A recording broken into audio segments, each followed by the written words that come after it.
ఇంకేదో శాస్త్రం ఉన్నది చదివత్తే ఉన్న మతి పోయిందట. ఇక ఈ శాస్త్రాలు ఎందుకు వాడతారో మీకు ఎరుకయ్యే ఉండాలి కదా. రంగారెడ్డి జిల్లాలో ఒక డాక్టర్ అమ్మ కథ గట్లనే అయింది. దవాఖానకు రావడానికి యాస్టకొచ్చి ఆర్ట్సప్పుల ట్రీట్మెంట్ చేసింది.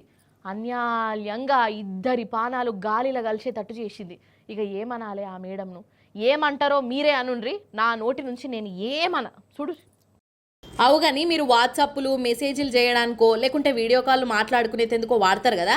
కానీ ఇగో రంగారెడ్డి జిల్లా ఇబ్రహీంపట్నంలో ఉన్న విజయలక్ష్మి దావకాల మాత్రం వాట్సాప్తోని ఆపరేషన్లు కూడా చేస్తుంది ఈ డాక్టర్ అమ్మ. అయితే పాపమొల్ల కీర్తి అనేటామె కడుపుతోనున్నది. నొప్పులొత్తే పొద్దుగాల 4కి ఎప్పటికీ చూయించుకునే విజయలక్ష్మి దావకానకు పట్టుకొచ్చిర్రు. కానీ డాక్టర్ మేడం రాలేదు. నర్సమ్మలు ఉన్నారు. డాక్టర్కు ఫోన్ చేస్తే ఆ మేడం గారేమో నర్సులకు వీడియో కాల్ చేసి ఆపరేషన్ ఎట్లా చేయాలనో చెప్పింది. డాక్టర్ అమ్మ చెప్పుడు వీళ్ళు చేసుడు. ఇక చెప్పుండ్రి కథ. అదేమన్నా ట్రీట్మెంట్ అయినా అసలు అట్లా చేయొచ్చునా? అసలు చదువుకున్నదా ఆ మేడము? ఆ వీడియో కాల్ ఆపరేషన్ చేయబట్టి పాపం కీర్తక్క కడుపులున్న ఆమ్డాలలో పానం పోయింది. ఎంత ఘోరం వల్ల ఇది. నెరి గింత అద్మానమా? కొంచెమన్నా సోయి ఉండొద్దా? ఎంత అన్యాయం వల్ల ఇది. పాపం పెళ్ళైనాక చాలా ఏండ్లకు నీళ్ళాడిందట ఈ కీర్తక్క.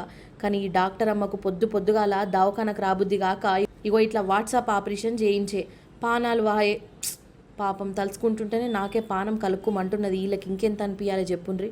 డాక్టర్లు అంటేనే పానం పోసేటోళ్ళు, కానీ ఆ పానం అంటే ఇలువ లేకుండా ఇగో ఇట్లా చేసుడు ఇదేం డాక్టర్ పనితనం. ఇగో గిట్లనే గరమైతాండ్రు జనాలు. అంటే చాలా రోజుల తర్వాత కావడం జరిగిందని చెప్పేసి పెయిన్స్ వాడికి కొంచెం జాగ్రత్త ఉండాలని చెప్పేసి చెప్తే మేము కూడా మంచం దిగొద్దు అంటే మంచం దిగకుండానే అన్ని చిన్నపిల్లలు చూసినట్టు చూడడం జరిగింది. తర్వాత అట్నే పెయిన్స్ అలాగే కొనసాగుతున్నాయంటే హాస్పిటల్ తీసుకురామని అంటే తీసుకురావడం జరిగింది. హాస్పిటల్కి వచ్చినప్పటి నుంచి డాక్టర్ 4 గంటల నుంచి ఫోన్ చేస్తే నా పిల్లలు మొత్తం చనిపోయేదాకా ఈ హాస్పిటల్ డాక్టర్ గారు రావట్లేదు. ఈ నర్సులతోటే ఆమె వాట్సాప్లో ఆమె ఎప్పుడు ఈమె ట్రీట్మెంట్ చేస్తుంది. వెంకటి కాలంలో మంగళూరు చేసినట్టు చేసి నా పిల్లల్ని హాస్పిటల్లో నిర్లక్ష్యం కారణంగా నా పిల్లల్ని చంపారు.